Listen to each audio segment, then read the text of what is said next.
तू जिंदगी की जीत पर यकीन कर, अगर कहीं है स्वर्ग तो उतार ला जमीन पर। नमस्कार दोस्तों, honest efforts with Neeru Mishra channel पर आपका एक बार फिर से स्वागत है। यूपीपीसीएस 2018 की फाइनल मार्कशीट आ गई है और जिन शंकाओं और संदेहों को लेकर ये रिजल्ट कोर्ट में चैलेंज किया गया था वो लगभग प्रूव हो चुका है। किसी एग्ज़ाम में पास होना या फेल होना दो अलग बातें हैं, लेकिन वो एग्ज़ाम जो संस्था करा रही है वो भी एक कॉन्स्टिट्यूशनल बॉडी, तो उसकी निष्पक्षता, उसकी ईमानदारी, उसकी पारदर्शिता, उसकी एग्ज़ाम कंडक्ट कराने के प्रोसेस की फेयरनेस पर विश्वास तो फेल होने वाले कैंडिडेट को भी उतना ही होना चाहिए जितना कि पास होने वाले कैंडिडेट को। तो यूपीपीसीएस हमेशा की तरह अपने अनप्रोफेशनल वे ऑफ वर्किंग की वजह से, गुपचुप और संदेहास्पद निर्णयों की वजह से कैंडिडेट्स का मानसिक शोषण करने में और उनका मोरल डाउन करने में एक बार फिर से कामयाब हुआ है। ध्यान रखिए, आप तभी तक ठगे जाते हैं जब तक आप ठगी को अपनी अपनी नियति मान लेते हैं। एनीवे, आते हैं आज के अपने टॉपिक पर। आज हम बात करेंगे यूपीपीसीएस 2021 के लिए एक विस्तृत और सटीक रणनीति बनाने के लिए कुछ बिंदुओं पर। कोई भी रणनीति 100% सभी कैंडिडेट के लिए एक जैसी नहीं हो सकती है, क्योंकि हर कैंडिडेट तैयारी के अपने एक अलग स्टेज में होता है। लेकिन कुछ पॉइंट्स ऐसे होते हैं, कुछ बातें ऐसी होती हैं कि जो इस एग्ज़ाम में सफलता के लिए रणनीति बनाते समय हर कैंडिडेट को ध्यान रखनी चाहिए। इसमें मुख्यतः 5 पॉइंट्स को डिस्कस करेंगे, जैसे कि सिलेबस के बारे में हम बात करेंगे, बुक लिस्ट के बारे में बात करेंगे, नोट्स मेकिंग के बारे में बात करेंगे, आंसर राइटिंग प्रैक्टिस और हमारा स्टडी प्लान क्या होना चाहिए इसके बारे में बात करेंगे। और लास्ट में हम इस चैनल के थ्रू क्या करने जा रहे हैं उसकी भी चर्चा करेंगे। सिलेबस पर कुछ भी बात करने से पहले हम एक बार इस एग्ज़ाम के पैटर्न पर एक नज़र डाल लेते हैं, लेकिन क्योंकि हो सकता है कि कुछ कैंडिडेट्स नए हों। इस एग्ज़ाम में 3 फेजेस होते हैं, प्री, मेंस और इंटरव्यू। प्री एग्ज़ाम में आपको 2 पेपर देने होते हैं। पहला पेपर GS1 और दूसरा पेपर GS2। GS1 का सिलेबस आप यहाँ पर देख रहे हैं।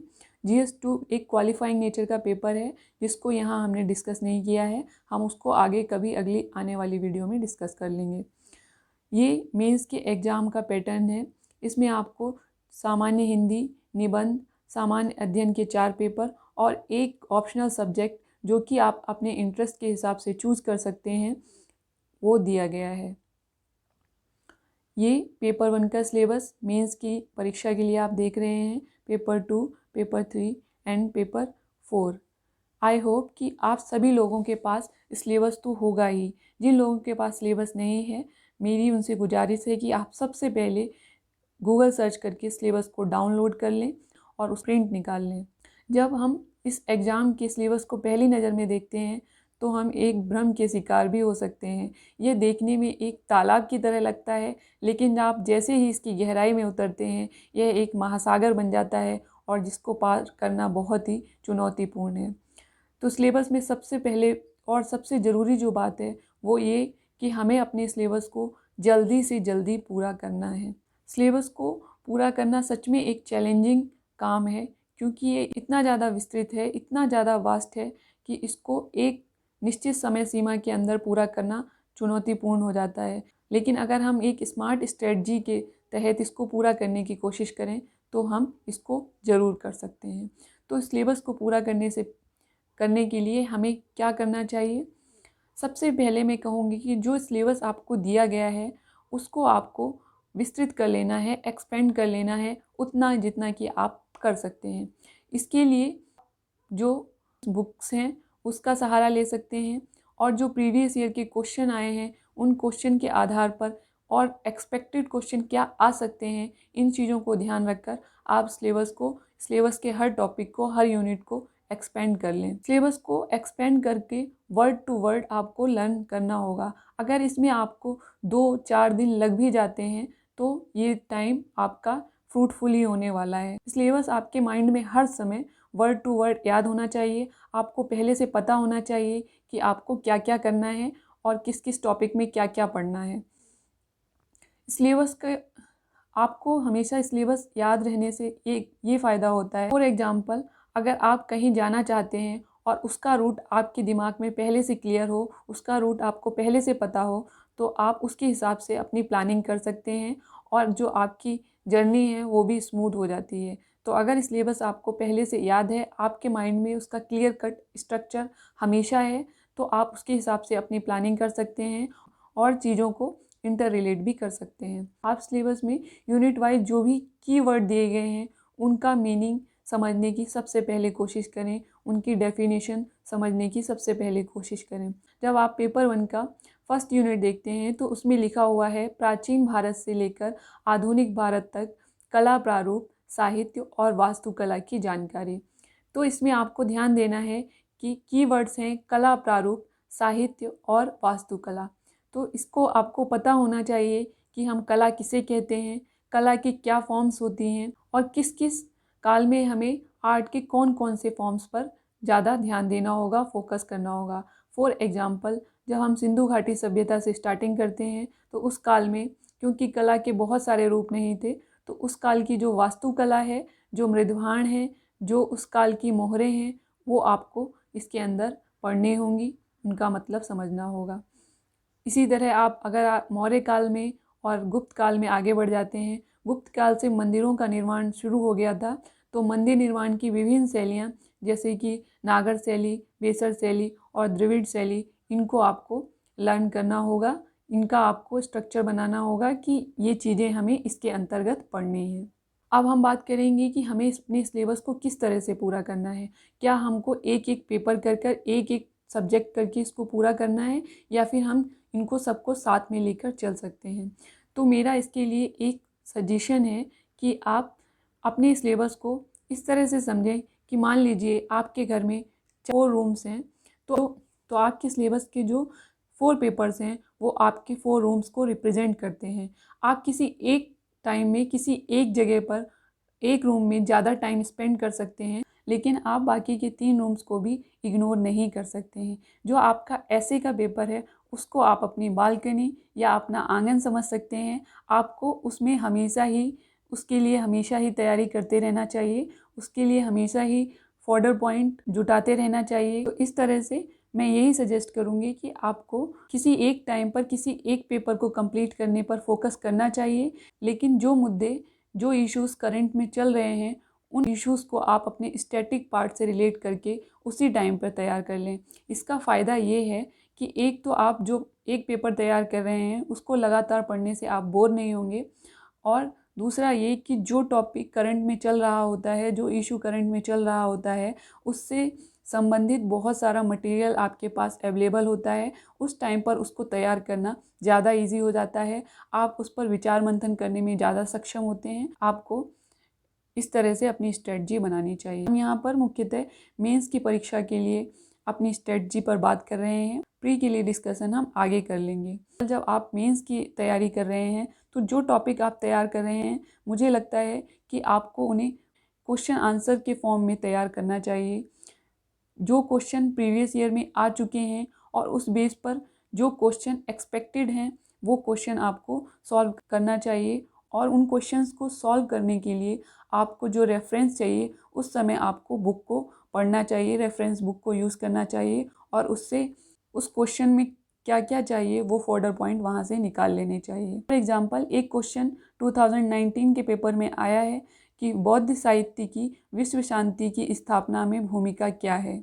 तो आप इससे ये एक्सपेक्ट कर सकते हैं कि अगर बौद्ध साहित्य की भूमिका पूछी जा चुकी है तो हो सकता है अब जैन साहित्य की भूमिका पूछी जाए, हो सकता है वैदिक साहित्य से क्वेश्चन पूछ लिया जाए, हो सकता है उपनिषदों के दर्शन पर क्वेश्चन पूछ लिया जाए, हो सकता है जो हमारे महाकाव्य हैं यानी कि रामायण और महाभारत, उन जनजीवन पर क्या प्रभाव है, उनकी क्या प्रासंगिकता है, उस पर क्वेश्चन पूछ लिया जाए।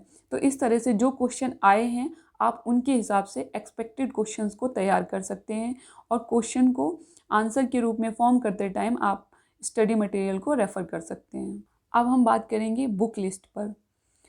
बुक लिस्ट में कुछ भी नया नहीं है, आपको ये बुक लिस्ट सब जगह अवेलेबल है, बहुत सारी जगह अवेलेबल है, वही बुक लिस्ट है, इसमें कुछ भी नया नहीं है।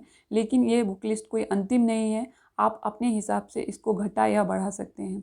लेकिन एक बात का ध्यान रखना है, आपको सिर्फ बढ़ाना नहीं है। अगर आप किसी बुक की जगह कोई और बुक रेफ़र करना चाहते हैं तो इसमें से वो बुक आपको घटा देनी होगी। ऐसा नहीं है कि आप एक के बाद एक बुक्स का ढेर लगाते चले जाएं और अपने ऊपर प्रेशर बना लें, क्योंकि सारी बुक्स को नहीं पढ़ा जा सकता है। आपको एनसीईआरटी को ही अपना बेस बनाना चाहिए और कुछ जो मेन सब्जेक्ट हैं उनके लिए एडवांस बुक रेफ़र करनी चाहिए। एनसीईआरटी को आप एक बार पूरा पढ़ सकते हैं और उसके बाद एडवांस बुक को आपको फर्स्ट पेज से लेके लास्ट पेज तक ख़त्म करने की कोशिश नहीं करनी है। अगर आप ऐसा करेंगे तो आप अपना टाइम और एनर्जी वेस्ट करेंगे और उसका कुछ ज़्यादा आउटपुट नहीं निकलने वाला है। आपको अपनी जो एडवांस बुक हैं उन्हें ओनली रेफरेंस के रूप में यूज़ करना है। आप जब जो टॉपिक पढ़ रहे हैं उस टॉपिक से रिलेटेड जो चैप्टर है आपको उस चैप्टर में जाकर वो पढ़ लेना है और उससे आपके जो ज़रूरत के पॉइंट्स हैं वो निकाल लेने हैं। अगर आप पूरी बुक फर्स्ट पेज से लेके लास्ट तक पेज तक पढ़ने की कोशिश करेंगे तो ये आपका पूरा टाइम ले लेगा और आपके बाकी के सारे सब्जेक्ट छूट जाएंगे। आप टाइम पर अपना सिलेबस कंप्लीट नहीं कर पाएंगे। फॉर एग्ज़ाम्पल, लक्ष्मीकांत की बुक जो कि पॉलिटी के लिए पढ़ी जाती है, यह सबसे ज़्यादा रेफ़र की जाने वाली बुक है सिविल सर्विसेज एग्ज़ाम के लिए। लेकिन अगर आप इस बुक को फर्स्ट पेज से लास्ट पेज तक पढ़ने की कोशिश करेंगे तो हो सकता है आपके 3 से 4 महीने इस बुक को ही पढ़ने में और समझने में लग जाएं। तो इसलिए मैं यही कहूँगी कि एडवांस बुक्स को आपको फर्स्ट पेज से लास्ट पेज तक ना पढ़ते हुए अपने टॉपिक की डिमांड के हिसाब से पढ़ना चाहिए। अब हम बात करेंगे नोट्स मेकिंग पर। क्या आपको अपने खुद के नोट्स बनाने चाहिए या आपको किसी और के नोट्स पर डिपेंड होना चाहिए? आपने देखा होगा कि जो न्यू कैंडिडेट्स हैं वो हमेशा जो सिलेक्टेड कैंडिडेट हैं या फिर जो एक्सपीरियंस्ड कैंडिडेट हैं उनके नोट्स को पाने की लालच में दौड़ते रहते हैं। लेकिन मेरा मानना ये है कि ये नोट्स आपके काम आने वाले नहीं हैं। जो नोट्स आप खुद बनाएंगे वही नोट्स आपके एग्ज़ाम में काम आने वाले हैं। नोट्स बनाते समय एक गलती जो कैंडिडेट करते हैं वो ये करते हैं कि उनको ऐसा लगता है कि जैसे वो ये नोट्स दूसरों के लिए बना रहे हैं। जब वो सिलेक्ट होंगे तो लोग उनसे नोट्स मांगेंगे और इसलिए वो अपने नोट्स को बहुत सजाने में अपना टाइम वेस्ट कर देते हैं। आप ये मान कर चलिए कि ये नोट्स आप अपने एग्ज़ाम में अपनी सफलता सुनिश्चित करने के लिए बना रहे हैं, ना कि किसी को इम्प्रेस करने के लिए बना रहे हैं। तो आपको ये ध्यान रखना है कि नोट्स बनाते समय आप अपने समझने के हिसाब से नोट्स बनाइए, किसी और को दिखाने के लिए नहीं। दूसरी बात, जब कोई कैंडिडेट अपने तैयारी के इनिशियल स्टेज में होता है तो जो चीज़ वो बुक से पढ़ रहा होता है, स्टडी मटेरियल से पढ़ रहा होता है, उसे उसमें लिखी गई सारी चीज़ें और ज़्यादातर चीज़ें इम्पॉर्टेंट ही लगती हैं। वह ज़्यादातर चीज़ों को या सारी चीज़ों को अपने नोट्स में लिखने की कोशिश करता है। यह सबसे बड़ी गलती है। आप एक चीज़ मान के चलिए, आपके जो नोट्स हैं वो आपके सिलेबस का जवाब होना चाहिए। जैसे कि आपका सिलेबस बहुत ही संक्षिप्त में ओनली कीवर्ड्स में लिखा गया है, जो एक गागर में सागर की तरह बनाया गया है, आपके नोट्स भी आपके सिलेबस का जवाब होने चाहिए।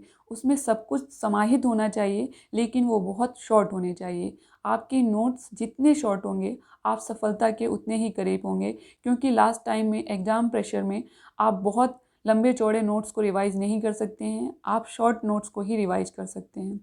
तो आपको अपने नोट्स में ओनली किसी टॉपिक से रिलेटेड ओनली कीवर्ड्स को ही लिखना है, टू द पॉइंट लिखना है, फालतू की चीज़ें उसमें नहीं लिखना है।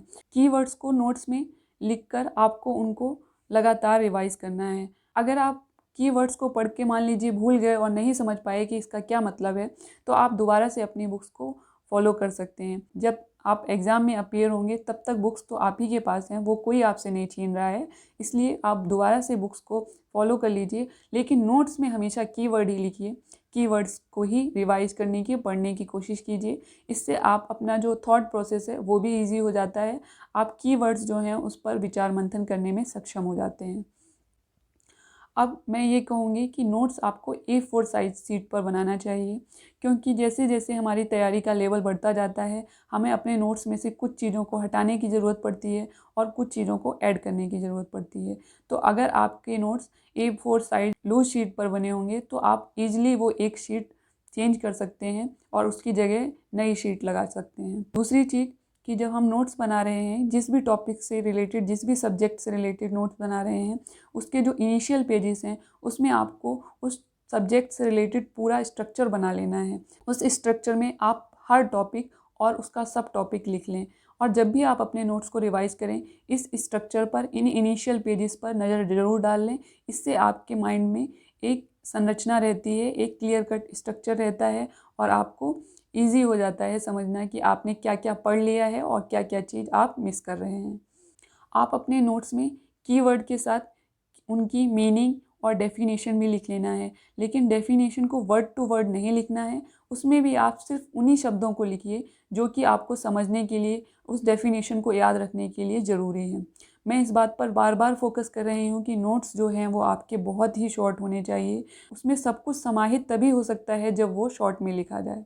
ओबियस है कि अगर आप हिंदी मीडियम में तैयारी कर रहे हैं तो आप हिंदी में अपने नोट्स बनाएंगे, लेकिन कुछ वर्ड्स हिंदी में ऐसे होते हैं जो समझने में जटिल होते हैं, कठिन होते हैं, तो उन वर्ड्स के साथ आप इंग्लिश के वर्ड्स भी उसके साइड में लिख सकते हैं। कभी कभी जब हम एग्ज़ाम देने जाते हैं तो एग्ज़ाम में हिंदी के कुछ वर्ड्स इतने जटिल होते हैं कि उन्हें स्वयं हिंदी मीडियम का कैंडिडेट भी नहीं समझ पाता है।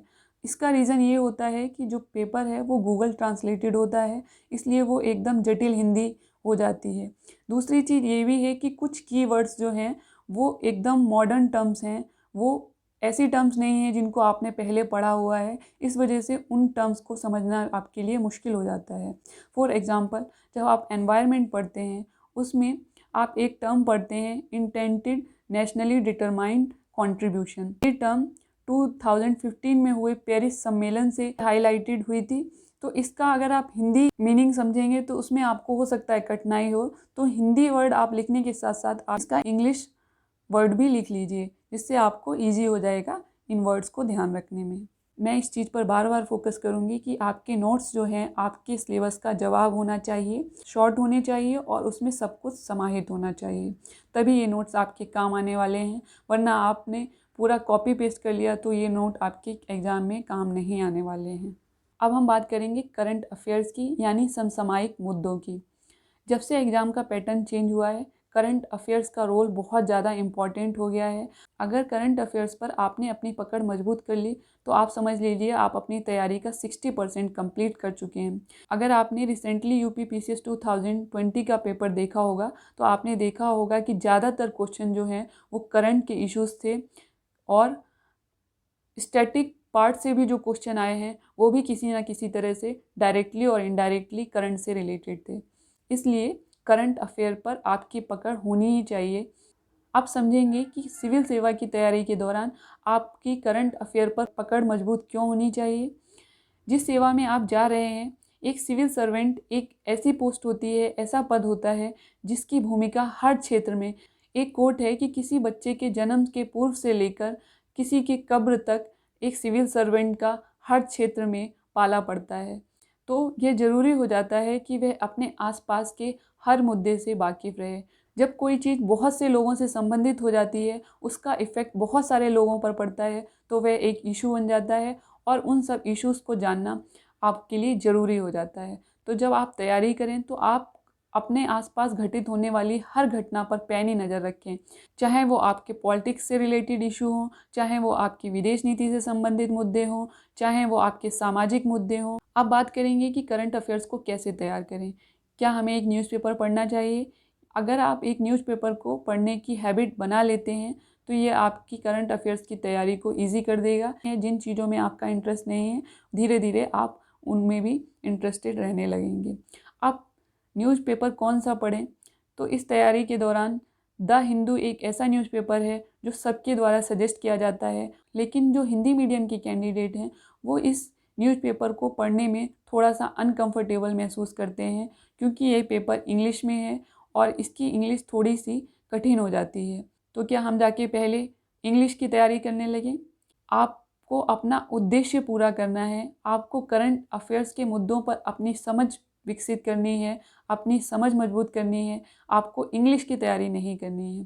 थोड़ी बहुत इंग्लिश को आप देखते रहें, वो ज़रूरी भी है। अगर आप द हिंदू न्यूज़पेपर को पढ़ने में अपने आप को कंफर्टेबल महसूस नहीं भी कर रहे हैं तो भी आप इस समस्या का समाधान इस तरह निकाल सकते हैं कि आजकल बहुत सारे चैनल्स, बहुत सारी वेबसाइट्स जो हैं वो द हिंदू में आए हुए जो मुख्य खबरें हैं, मुख्य मुद्दे हैं, उनको हिंदी में देती है। तो द हिंदू में जो भी इश्यूज़ आ रहे हैं, आप इन इश्यूज़ को इन चैनल्स पर जाकर, यूट्यूब चैनल्स पर जाकर या वेबसाइट पर जाकर इनको नोट कर सकते हैं।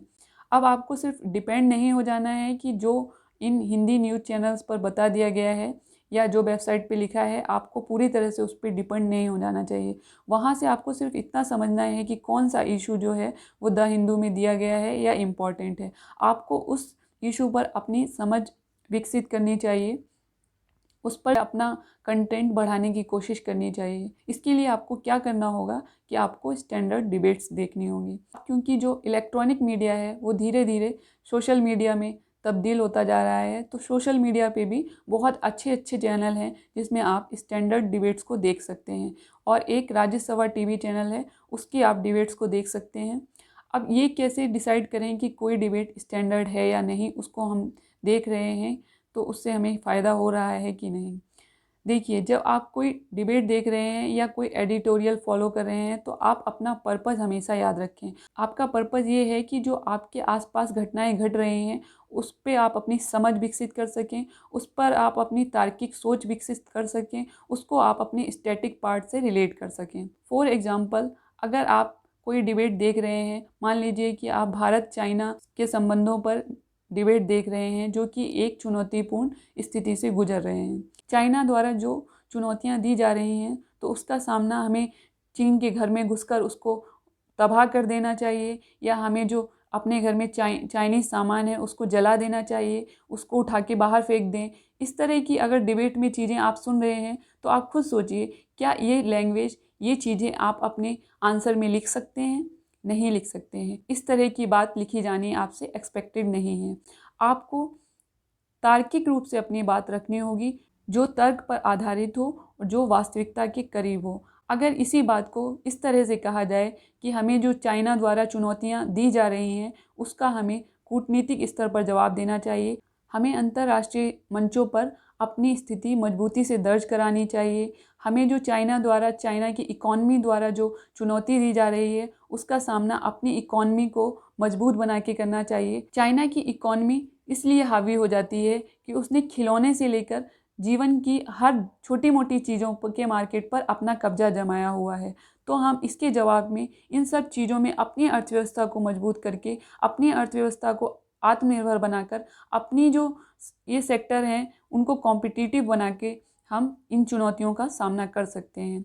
इसमें आप एग्जांपल दे सकते हैं कि अभी हाल में ही टॉयकाथॉन नाम से एक नीति लॉन्च की गई है जिसमें हम भारत को खिलौने के क्षेत्र में आत्मनिर्भर बनाने की कोशिश कर रहे हैं। हमें खिलौने के क्षेत्र में भारत को आत्मनिर्भर बनाना है। तो यह एक प्रैक्टिकल सॉल्यूशन है, यह एक तार्किक सॉल्यूशन है जो आपको अपने मेंस के आंसर राइटिंग में लिखना है और आपको अपनी समझ वहाँ पर दिखानी है। तो इसलिए हमेशा स्टैंडर्ड डिबेट्स को ही आप देखें और एडिटोरियल को पढ़ के अपनी जो समझ है उसको विकसित करें। हमें कितनी मैगजीन पढ़नी चाहिए, कौन कौन सी मैगजीन पढ़नी चाहिए, जो करंट अफेयर्स के मुद्दे हैं उन्हें डे टू डे बेसिस पर कंप्लीट करते रहें। आप एक मैगजीन सिर्फ इसलिए रखें कि जो मुद्दे आपसे छूट गए हैं, जो चीज़ें छूट गई हैं वो मैगजीन के थ्रू कवर हो जाएं और आपने जो पूरे महीने पढ़ा है वो मैगजीन से रिवाइज हो जाए। तो आपको सिर्फ एक ही मैगजीन फॉलो करनी चाहिए। अगर आप 2, 4, 6 मैगजीन्स को फॉलो करते हैं तो आप किसी भी मैगजीन से आउटपुट निकालने में असमर्थ होंगे। आप इन सारी मैगजीन्स को पढ़ने में अपना बहुत सारा टाइम गंवा देंगे, लेकिन जो आउटपुट निकलना चाहिए वो नहीं निकल पाएगा। ये चीज़ हमेशा ध्यान रखनी चाहिए कि जो टाइम हम दे रहे हैं, जो एनर्जी हम लगा रहे हैं उसके हिसाब से हमें आउटपुट भी मिलना चाहिए। अब अगला पॉइंट कि हमें जो करंट में मुद्दे चल रहे हैं, करंट में इशू चल रहे हैं, उसे अपने स्टैटिक पार्ट से उसी टाइम रिलेट करके पढ़ लेना चाहिए। इसका फ़ायदा ये है कि जो टॉपिक करंट में चल रहे होते हैं उस पर बहुत सारी डिबेट, बहुत सारा मटेरियल अवेलेबल होता है। न्यूज़पेपर्स में आप बहुत सारे एडिटोरियल में बहुत सारी चीज़ें पढ़ते हैं और जब वो मुद्दा करंट में चल रहा है तो वो बहुत डिस्कशन का पार्ट हो जाता है। उस पर बहुत सारी डिस्कशन चल रही होती हैं, बहुत सारा उस पर पक्ष और विपक्ष की चीज़ें आप पाते हैं। तो आप अगर उसी टाइम उस मुद्दे को अपने स्टैटिक पार्ट से रिलेट कर लेते हैं तो आपका स्टैटिक वाला पार्ट भी ईजिली कवर हो जाएगा और आपके करंट के मुद्दे पर समझ भी गहरी हो जाएगी। अब बात करते हैं कि भी मुद्दा अगर हमारे सामने आता है उसका पक्ष और विपक्ष दोनों चीज़ों पर ध्यान देना है। आपको ऐसा नहीं करना है कि अगर आप किसी मुद्दे के पक्ष में हैं तो आप उसके जो विपक्ष है उसको बिल्कुल इग्नोर कर दें। आपको अपनी जो सोच है वो बैलेंस्ड बनानी होगी, संतुलित रखनी होगी। आप चाहें किसी चीज़ के कितने भी फेवर में हो, लेकिन आपको उसका दूसरा पक्ष भी ध्यान में रखना चाहिए, उसके दूसरे पक्ष की भी चीज़ों को समझना चाहिए। तभी आप एक संतुलित या बैलेंस्ड अप्रोच अपना सकते हैं। और इस तैयारी के दौरान ये बहुत ज़रूरी हो जाता है कि आप किसी चीज़ पर एकदम झुके हुए ना हो, आप दोनों तरफ की चीज़ें देखने में समर्थ हों। तो जो करंट में मुद्दे चल रहे हैं, आपको उन मुद्दों को अपने स्टैटिक पार्ट से तुरंत रिलेट कर लेना चाहिए। फॉर एग्जांपल, अमेरिका के कैपिटोल हाउस पर ट्रंप के समर्थकों ने उपद्रव मचाया, तो इस पर बहुत सारी न्यूज़ बनी, बहुत सारी डिबेट्स हुई।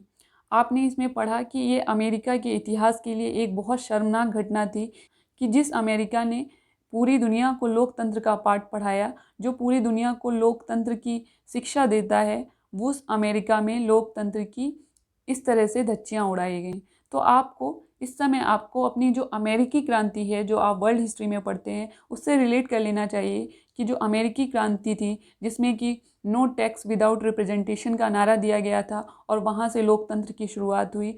और लोकतंत्र एक ऐसा मूल्य बन गया, मानव सभ्यता के विकास के लिए एक अनिवार्य चीज़ हो। अगर आप इस चीज़ को तुरंत अमेरिकी क्रांति से कोरिलेट कर पाएंगे तो आपके लिए ये ईजी हो जाएगा।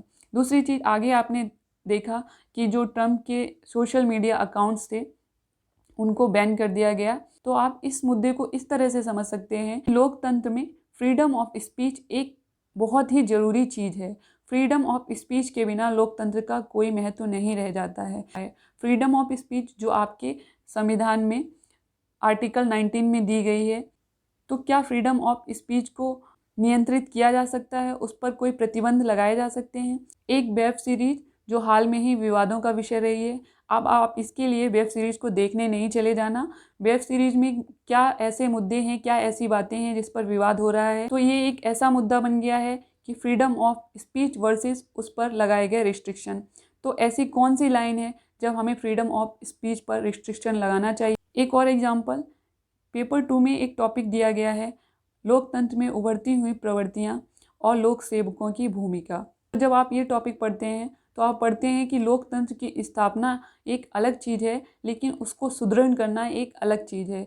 लोकतंत्र में विधान पालिका, कार्यपालिका और न्यायपालिका का क्या रोल है, और मीडिया, जिसको कि लोकतंत्र का चौथा स्तंभ कहा जाता है, अगर वो मैनिपुलेटेड हो जाए तो क्या वास्तव में लोकतंत्र की स्थापना हुई है? तो क्या किसी देश को वास्तविक रूप से लोकतांत्रिक देश कहा जा सकता है? तो आपको इस टॉपिक के अंदर ये चीज़ आप कर सकते हैं कि लोकतंत्र में मीडिया की क्या भूमिका है। ये आप ऐसे के लिए भी तैयार कर सकते हैं। आपने एक न्यूज़ और पढ़ी होगी कि बिहार गवर्नमेंट ने हाल में ही एक निर्णय लिया है, एक आदेश पारित किया है कि बिहार गवर्नमेंट के खिलाफ या किसी गवर्नमेंट ऑफिशियल के खिलाफ अगर कोई भी आलोचनात्मक बात सोशल मीडिया पर लिखी जाती है तो उसके खिलाफ एक्शन लिया जाएगा। तो जो हमारे राजनेता हैं, जिन्हें कि हम जनप्रतिनिधि कहते हैं, लोक सेवक, जो कि लोकतंत्र में लोकतंत्र को सुदृढ़ करने में एक महत्वपूर्ण भूमिका निभाता है, क्योंकि वे पॉलिसीज़ को बनाने में अपना महत्वपूर्ण रोल प्ले करता है, उसके बाद उन पॉलिसीज़ को इम्प्लीमेंट करने में अपना इंपॉर्टेंट रोल प्ले करता है। तो अगर उसके खिलाफ कोई आलोचनात्मक बात ना लिखी जाए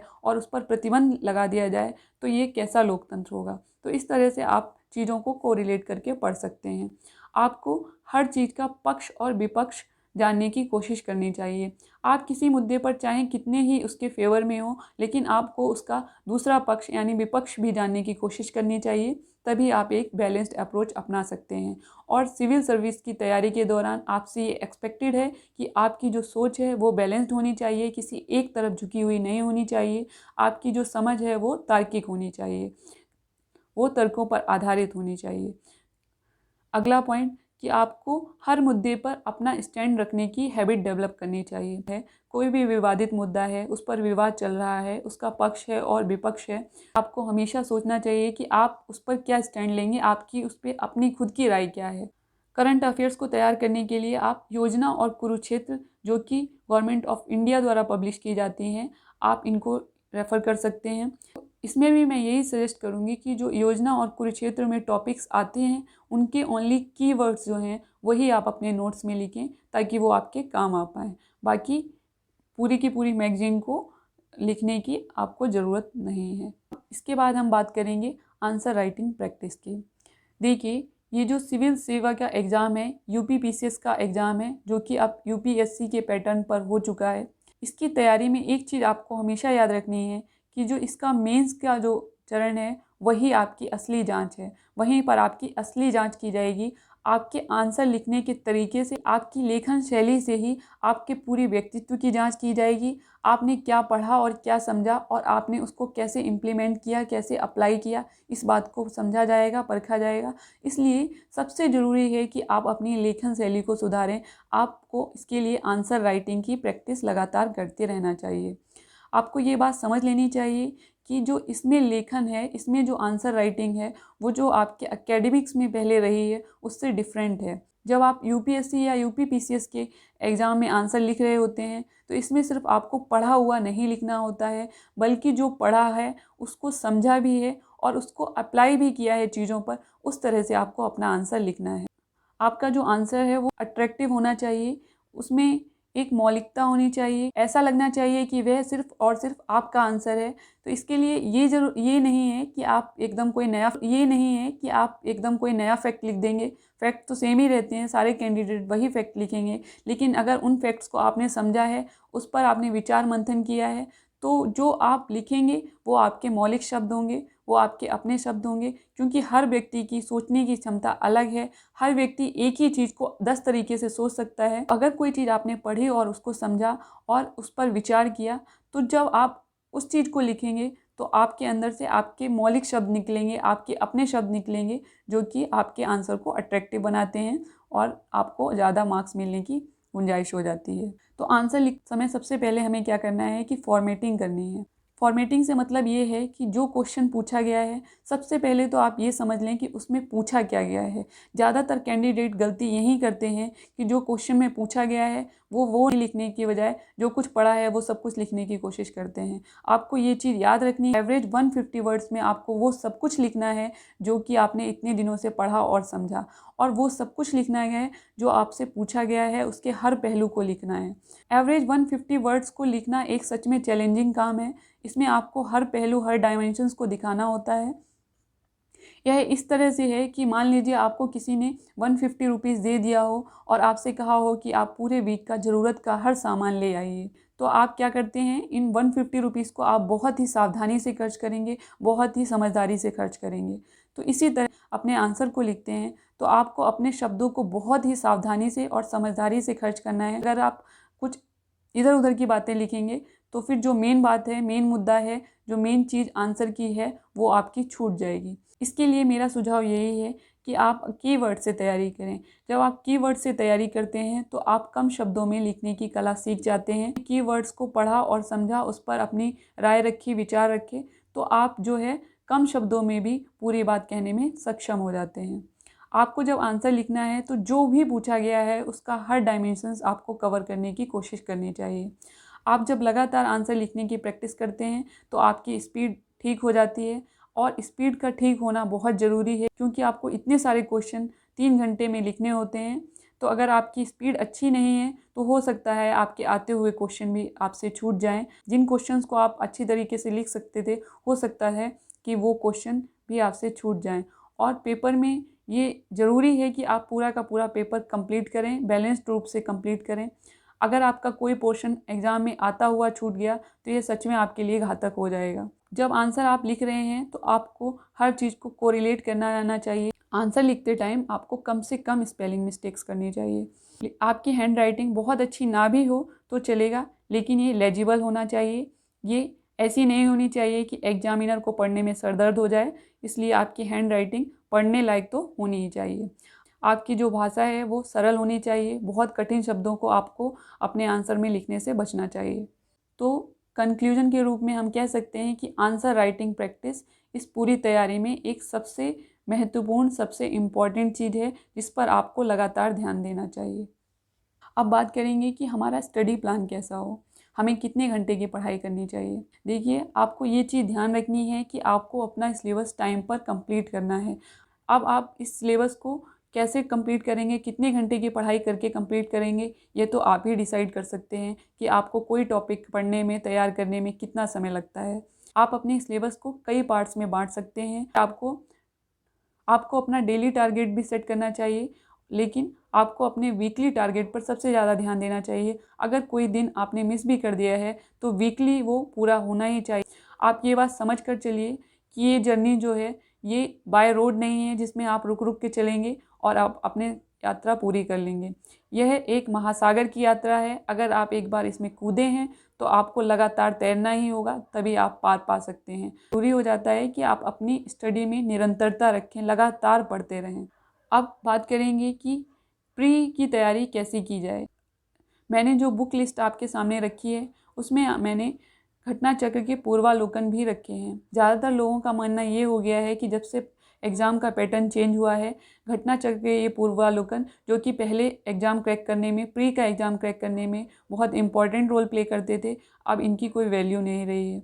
लेकिन मेरा मानना ये है कि अगर आप इनको स्मार्टली पढ़ें तो घटना चक्र के पूर्वालोकन अभी भी आपकी तैयारी में एक इम्पॉर्टेंट रोल प्ले कर सकते हैं। समझेंगे कैसे? पूर्वालोकन क्या है? पूर्वालोकन जो यूपीएससी में आए हुए क्वेश्चन हैं, यूपी पीसीएस में पहले सालों में आए हुए क्वेश्चन हैं और अदर स्टेट पीसीएस में जो आए हुए क्वेश्चन हैं उनका एक कलेक्शन है। तो अगर आप घटना चक्र के साथ अपनी जो मेन बुक है उसको लेकर चलते हैं, उसको साथ में लेकर घटना चक्र को पढ़ते हैं तो ये आपके लिए यूजफुल हो सकता है। फॉर एग्ज़ाम्पल, आप घटना चक्र में जब भारत का समाज सुधार आंदोलन पढ़ रहे हैं तो उसमें बहुत सारे कथन दिए हैं। जो क्वेश्चन आए हुए हैं वो सारे क्वेश्चन उसमें दिए गए हैं। एक क्वेश्चन अभी यूपी पीसीएस की आरओ की 2016 वाले एग्ज़ाम में आया था। एक कथन दिया गया था और पूछा गया था कि ये कथन किसका है। कथन ये था कि ईश्वर के बारे में सोचने के लिए मेरे पास वक्त नहीं है क्योंकि धरती पर अभी बहुत सा काम किया जाना बाकी है। आपको बताना था कि ये कथन किसका है। तो जब आप पूर्वालोकन को पढ़ते हैं तो उसमें क्योंकि ये क्वेश्चन पहले आया हुआ नहीं है तो ये क्वेश्चन उसमें नहीं दिया गया है। लेकिन जब आप पूर्वालोकन के इस चैप्टर के साथ अपनी बिपिन चंद्रा की बुक को साथ में रख के पढ़ते हैं तो बिपिन चंद्रा में ये स्टेटमेंट दिया है, तो जो आया हुआ है वो आपका पूर्वालोकन में है और जो नहीं आया है आप उसको बिपिन चंद्रा में अंडरलाइन कर सकते हैं और उसको कीवर्ड्स के रूप में पूर्वालोकन में लिख सकते हैं। तो इससे आपका जो आया है और जो नहीं आया है उसके बीच के डॉट्स पूरे हो जाएंगे और आपकी तैयारी कंप्लीट हो जाएगी। एक पूर्वालोकन को पढ़ने की समस्या ये है कि इसमें जो क्वेश्चन के आंसर दिए हैं उनको सिर्फ सही या गलत के रूप में दिया गया है, उसको एक्सप्लेन नहीं किया गया है। अगर आप सही और गलत के रूप में ही आंसर को पढ़ लेते हैं और उसी आधार पर एग्ज़ाम देने चले जाते हैं तो ये आपके लिए घातक हो सकता है। आपको पूरी समझ विकसित करनी चाहिए अपने टॉपिक्स पर, अपने सब्जेक्ट पर पूरी समझ विकसित करनी चाहिए, तभी आप सफलता हासिल कर सकते हैं। फॉर एग्जाम्पल, भारत छोड़ो आंदोलन के दौरान गांधी जी ने करो या मरो का नारा दिया। एक क्वेश्चन 2005 में आया हुआ, उसमें लिखा हुआ है कि भारत छोड़ो आंदोलन भारतीय स्वतंत्रता संघर्ष का चरम बिंदु था और उसके कारण के रूप में दिया गया है कि यह समय की पराकाष्ठा थी।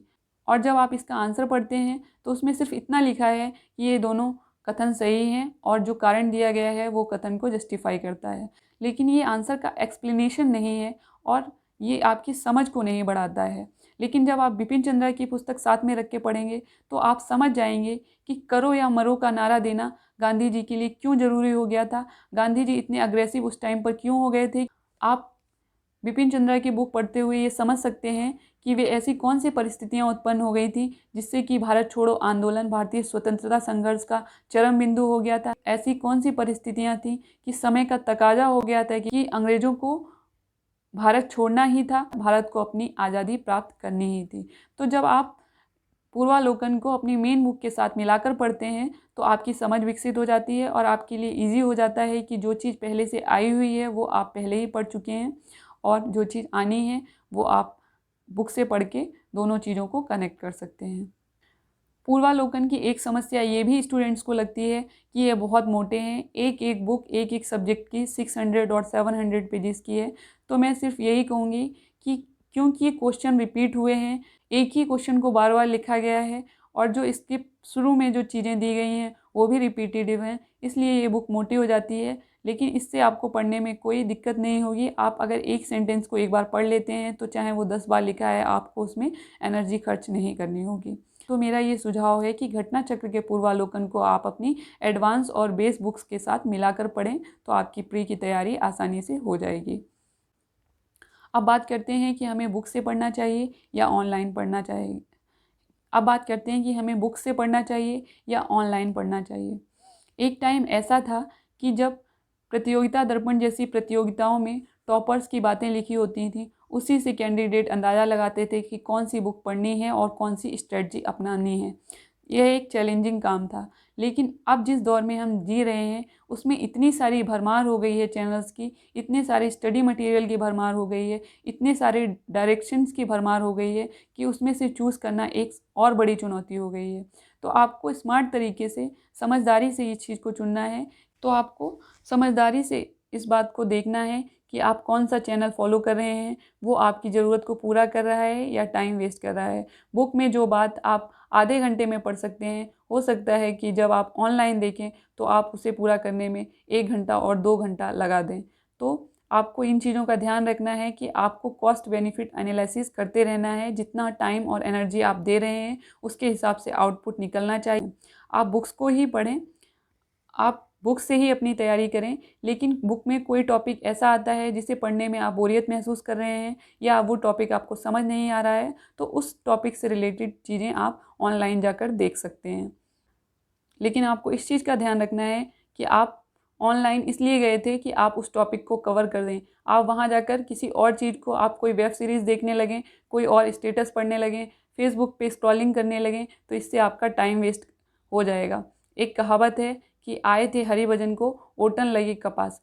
आपको ये कहावत चरितार्थ नहीं करनी है। जिस पर्पज़ के लिए आप ऑनलाइन गए थे, आपको वो पर्पज़ ध्यान में रखना है। अब बात है कि कोचिंग, आजकल इतनी सारी गाइडेंस, इतनी सारा मटेरियल ऑनलाइन फ्री में अवेलेबल है, तो कोचिंग मुझे लगता है कि ज़रूरी नहीं है। आप सेल्फ़ स्टडी भी कर सकते हैं। अगर आपको इन सब चीज़ों के बावजूद भी, अगर आपने स्मार्टली चीज़ों को देखा और समझा, सिलेबस देखा और समझा, अपनी ज़रूरत को देखा और समझा कि आपको क्या पढ़ना है, अगर आप इन सब के बावजूद भी नहीं समझ पा रहे हैं कि आप क्या करें, तो आप कोचिंग ले सकते हैं। लेकिन एक बात का ध्यान रखना है कि कोचिंग में आप जितना पैसा और एनर्जी लगा रहे हैं, क्या उतना आउटपुट आपको मिलने जा रहा है। अगर उतना आउटपुट आपको मिलने जा रहा है तो आप कोचिंग ले सकते हैं। लेकिन सेल्फ़ स्टडी मैं इसलिए कहूँगी कि सेल्फ़ स्टडी अगर आप करते हैं तो आप अपने नाव की पतवार चलाना स्वयं सीख जाते हैं। अगर आपको अपनी पतवार चलाना आ गया तो इस महासागर में आप डूबेंगे नहीं, आप तब तक हारेंगे नहीं जब तक कि आप पतवार चलाते रहेंगे। इसलिए मेरे हिसाब से सेल्फ़ स्टडी बेटर है। एक चीज़ और कि आपने देखा होगा कि पहले एक व्यवस्था थी, पंगत व्यवस्था, जिसमें आपको बिठाकर खिलाया जाता था। उसमें जो चीज़ आपके सामने परोसी जाती थी वही खाना आपकी मजबूरी थी। लेकिन अब जो बुफ़े सिस्टम चलता है उसमें आप अपनी रुचि के हिसाब से, अपनी पसंद के हिसाब से चीज़ों को ले सकते हैं।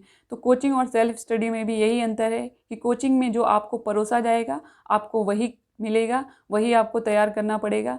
अगर सेल्फ़ स्टडी आप करते हैं तो आप अपने हिसाब से, आपका दिमाग जिन चीज़ों के लिए रेडी है, आप उन चीज़ों को पहले तैयार कर सकते हैं और उस हिसाब से अपनी पढ़ाई कर सकते हैं।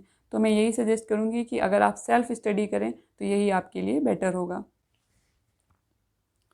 अब बात करेंगे कि इस चैनल पर हम क्या करेंगे। जैसा कि मैंने पहले ही कहा कि ये चैनल यूपी पीसीएस मेंस के लिए फोकस रहेगा। प्री के लिए हम सिर्फ डायरेक्टिव अप्रोच ही रखेंगे। टाइम टू टाइम हम उस पर डिस्कस कर लेंगे। जैसे जैसे टाइम प्री का नज़दीक आएगा हम डिस्कस करते जाएंगे कि हमें क्या क्या चीज़ें कैसे कैसे पढ़नी है और तैयारी करनी है। प्री के लिए आप अपना टाइम टेबल खुद से बना लीजिए कि आप ये मान के चलिए कि अगर 13 जून को आपको एग्ज़ाम में अपीयर होना है तो 13 मई तक आपको अपना प्री के लिए सिलेबस कंप्लीट करना है और मेंस की भी तैयारी जारी रखनी है। तो इस चैनल पर हम मेन को फोकस रखते हुए अपनी तैयारी करेंगे।